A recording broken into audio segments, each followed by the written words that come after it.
Hello, আসসালামু আলাইকুম। আজকে আমি বাসন্তী পোলাও আর চিকেন কষা রান্না করব। এখানে আমি চিকেন নিয়ে নিয়েছি, অবশ্যই ব্রয়লার চিকেন আর পোলার চাল। আর আমার বাসমতি রাইস রান্নার জন্য যা যা লাগছে সব উপকরণগুলো আমি এখানে নিয়ে নিয়েছি। আমার এখানে লাগবে অবশ্যই ঘি আর হলুদ, আদা বাটা, কাজু বাদাম, কিছু কিশমিশ,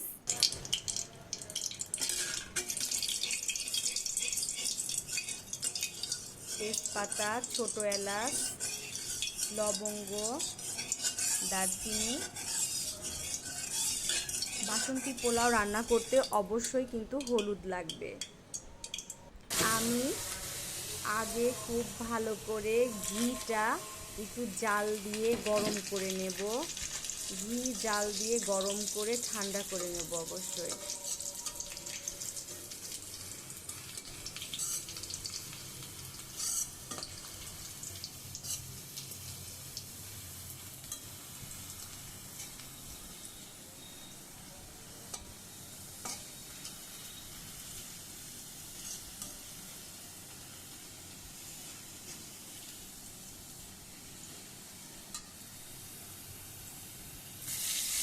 আমি কড়াইতে ঘিটা খুব ভালো করে জাল করে নিচ্ছি বাসন্তী পোলার জন্য।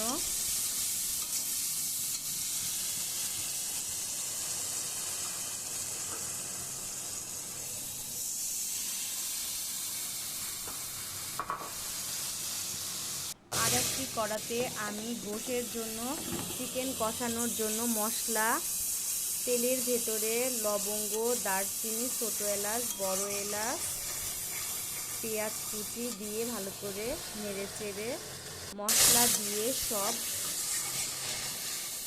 গোশটাকে ভালো করে কষিয়ে রান্না করব।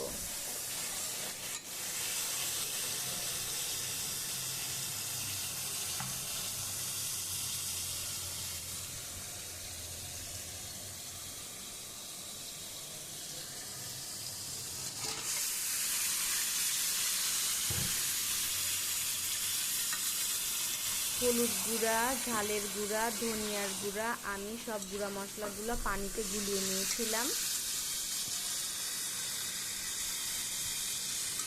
অল্প করে পানি দিয়ে দিচ্ছি মশলা কষানোর জন্য। মশলা খুব ভালো করে কষাতে হবে। আদা বাটা, রসুন বাটা, পেঁয়াজ বাটা।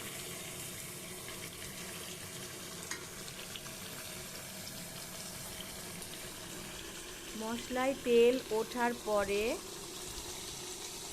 আমি এখানে মুরগির গোশগুলো দিয়ে দেব।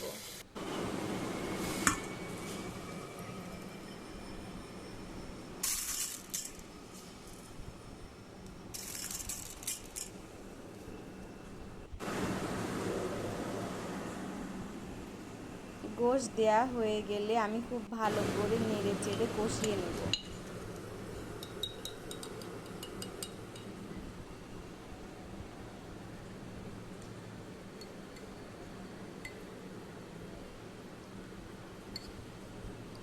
আমি এখানে কিছু কাঁচামরিচ দিয়েছি।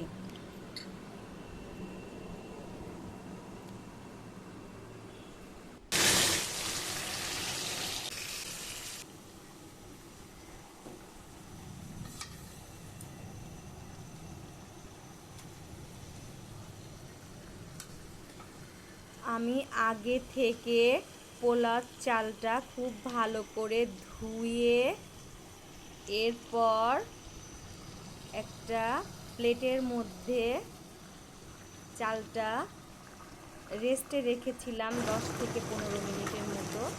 এরপর আমি গরম যে ঘি ছিল সেই ঘির সঙ্গে তেলটা অবশ্য ঘিটা অবশ্য ঠান্ডা করে নিয়েছি। এরপর ঘির সঙ্গে হলুদটা মিশাচ্ছি। হলুদের সঙ্গে ঘিটা খুব ভালো করে মিশিয়ে নিতে হবে।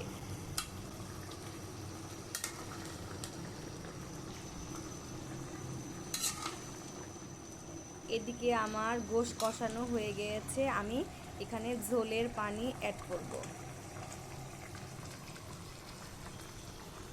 খুব বেশি একটা ঝোল করব না, এটা বাসন্তী পোলার সঙ্গে খাবো দেখে একটু কম ঝোল হবে।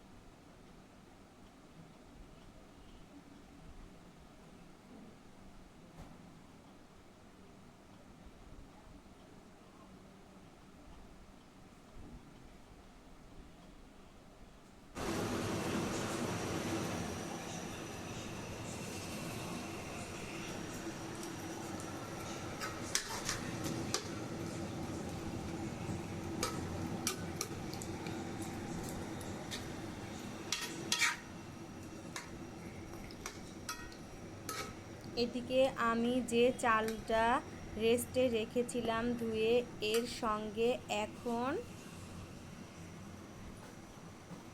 ঘি আর হলুদ ভালো করে মাখিয়ে নেব।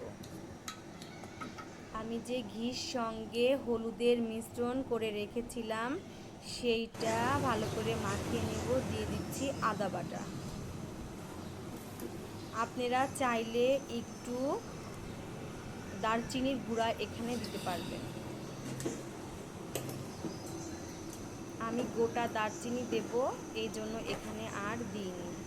এদিকে আমি গোশে জিরার গুঁড়া, ভাজা জিরার গুঁড়া রেখেছিলাম, এটা দিয়ে দিচ্ছি। আমার গোশ রান্নাটা পুরোপুরি রেডি।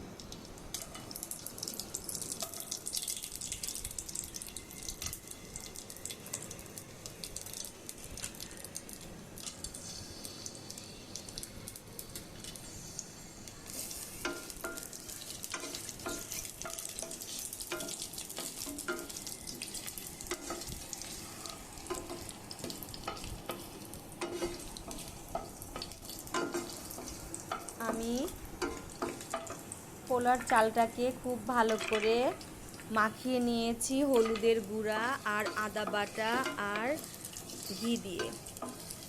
এখানে চাইলে ঘি ইউজ করতে পারবেন। আমি আরেকটা প্যানে তেল দিয়েছি, সয়াবিন তেল। আপনারা চাইলে এখানে ঘি ব্যবহার করতে পারবেন।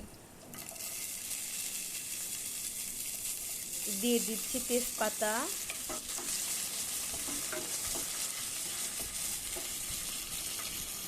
দারচিনি, লবঙ্গ, ছোট এলাচ, গোলমরিচ। আমি এগুলোকে একটু ভেজে নেব।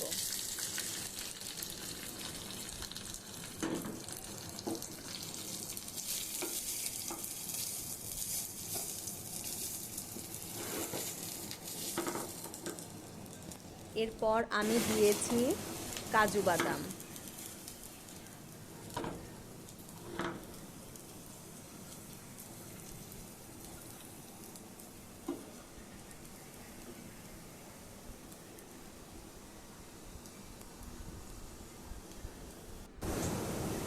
আমি কিশমিশটা একটু পরে দিয়েছি, কিশমিশটা একটু পরেই দেবেন।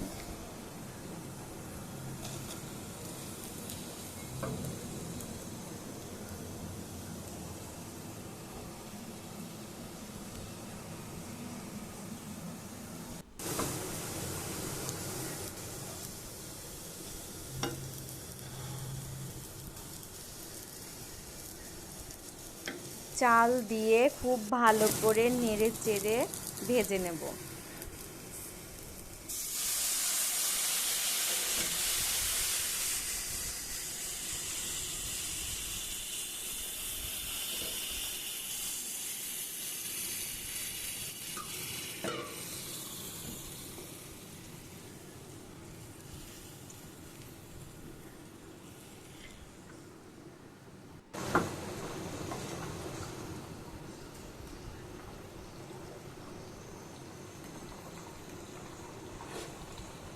আমি এখানে যেই পোয়াতে করে চাল মেপে নিয়েছি, ঠিক সেই পোয়াতেই পানি মেপে গরম করে ফুটিয়ে রেখেছি।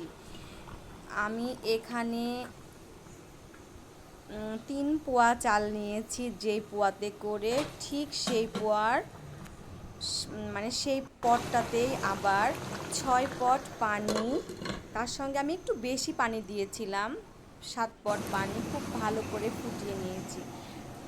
মনে রাখবেন, যা চাল দেবেন তার ঠিক ডাবল পানিটা হতে হবে। পানির মাপটা ঠিক না দিলে ভাতটা ঝরঝরা হবে না। পানি বেশি দেওয়া যাবে না, কমও দেওয়া যাবে না। আমি এখানে আগে থেকে পানি ফুটিয়ে রেখেছিলাম, সেই ফুটানো পানিটা মেশাচ্ছি। যদি চাল একটু পুরানো হয় পানি একটু বেশি লাগবে, আর চাল যদি নতুন হয় তাহলে একটু পানি কম লাগবে। এখানে আমি লবণ দিয়েছি কিছু কাঁচামরিচ, আর দিচ্ছি একটু চিনি। বাসন্তী পোলাওতে একটু চিনি দিলে বেশ মজা হয়। অনেকে চাইলে আবার কাঁচামরিচটা বেটেও দিতে পারে, আমি এখানে গোটা কাঁচামরিচ দিয়েছি।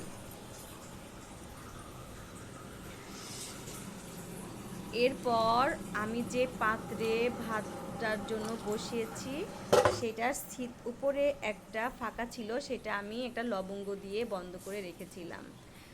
এরপর রেস্টে রেখেছিলাম খুব আস্তে, লো আঁচে। লাস্টের দিকে আস্তে আস্তে আমার রাইসটা দেখেন কত সুন্দর ঝরঝরা নরম নরম একটা সুন্দর হয়েছে। আমার কোনো তাওয়া লাগেনি, আমি একবারে লো আঁচে দিয়ে রেখেছিলাম এটা চুলাতে। এদিকে আমার চিকেনটা তো আগেই রেডি হয়ে গিয়েছিল, এরপর আমার ভাতটাও রেডি। এখন আমি পরিবেশন করব।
আমি একটা কাচের বাটির ভেতরে খুব সুন্দর করে সাজিয়ে একটু চেপে চেপে ভাতটাকে পরিবেশন করছি। আপনারা চাইলে এটা করতে পারবেন।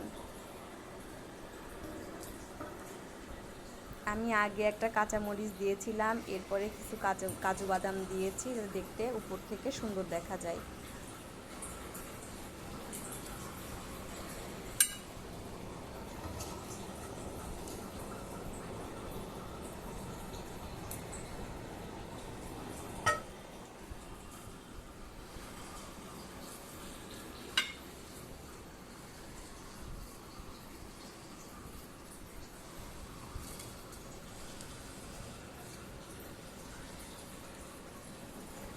রেডি হয়ে গেল বাসন্তী পোলাও, একদম পারফেক্ট। আর চিকেন কষা, এটা চাইলে আপনারা বিফ কষা অথবা মাটন কষা যে কোনো একটা গোশ হইলে হবে, অনেক টেস্টি একটা পোলাও।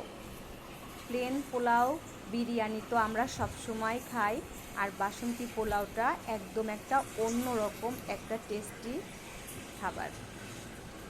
এটা একবার হলেও ট্রাই করবেন আর খেয়ে দেখবেন।